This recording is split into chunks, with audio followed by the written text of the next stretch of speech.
When we were getting our droughts in California, we were surprised to find out that it was because the government was coming out. They said because we had so much water that that was bad and that was a drought, and they had to release the water so we would have less, so we would no longer be in a drought.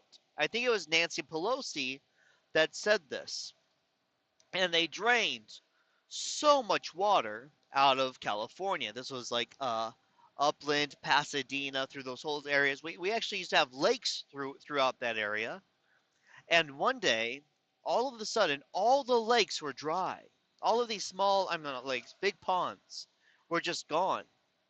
And we blamed the drought. It wasn't until about, I'll say, 7 or 8 years later, we found that the state government used our money, our tax dollars, to run that water outside of the area to dry it up. So all the trees out there, Mount Baldy and Big Bear and all these places, the trees were beautiful green trees. They all just started drooping, and they've been like that for almost 20 years. The thing is when they started putting homes up in areas that caught on fire annually from usually lightning strikes, and those houses kept burning down and they kept rebuilding them, a lot of us residents from California were confused. And we found that people from outside, usually the country, were the ones who were buying homes in these areas because they did not know that these were really dangerous areas where there were always fires.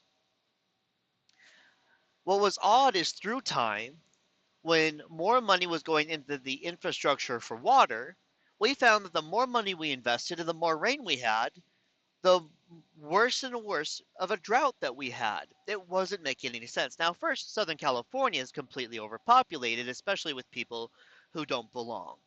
You know, people who are there illegally and really causing havoc in that area. That's why so much immigration has been voting red in order to protect themselves from these illegal aliens. They're both complete opposites. There's a big difference between an immigrant that is there working, protecting themselves versus an illegal alien that rages war on those people. Those two don't really get along. And despite what they say outside of California, it's not true that they're not in the same category at all. Now, when Gavin Newsom sold California's water to, or basically gave California's water, a dam, to a private company and said, hey, from now on, we're going to make sure we have no water, we're in a drought, so we're going to force our residents to buy it from you with our reservoir that we have that now you own so you can mark up the price to become filthy stinking rich. That was a serious problem too, but nobody's talking about this. The thing is, when we look into the years of engineering that went behind putting homes in high risk areas where they knew that there are fires and that there will be a fire that will burn down those homes, along with drastic measures that were taken that they used taxpayers' dollars for in order to drain the water out. Well, at that point, we know for a fact, it's indisputable, that they knew that they were setting it up in order for there to be a fire. Now, there's no difference between that and going out and throwing gasoline all over the place and catching the fire. Both of them are a direct result of making sure it's going to be on fire and that there's no way that people can put it out. So Gavin Newsom, he belongs in prison along with all these other people that fought to make sure a fire will happen and fought using your taxpayers' dollars to make sure that we did not have water. It is that simple. But being a resident from that area and born and raised there, seeing this happen and seeing where it was leading, knowing what they were gonna do, and knowing this was like the thing is, once happened, it's like okay, now it happened. This is what they were doing. Why?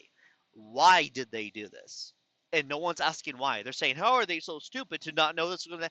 It's not the case. They're not stupid. They did not think this was not gonna happen. They're not actually thinking, hey, if we put homes in an area where homes are gonna burn down, those homes aren't gonna burn down. They don't think that way. They don't think, hey, if we drain the water out so there's no water to put out the fire, that will make it easier to put out the fire. They don't think that way. They know that taking the water away makes it more difficult to fight a fire. They know putting homes in areas where homes burn down is going to make is going to mean that those homes are going to burn down. It really is that simple. And the question is that you have to ask yourself is why? Why did they want these houses to burn down? Why did they engineer it to make sure there is no way we would be able to fight against these fires? Why? Where's the money going?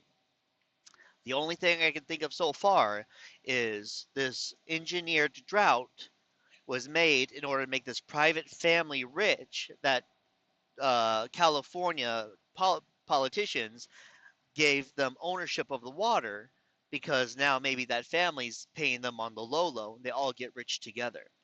And when it comes to politics, remember, it's not a lack of intelligence that's the problem, it's the lack of morality and empathy.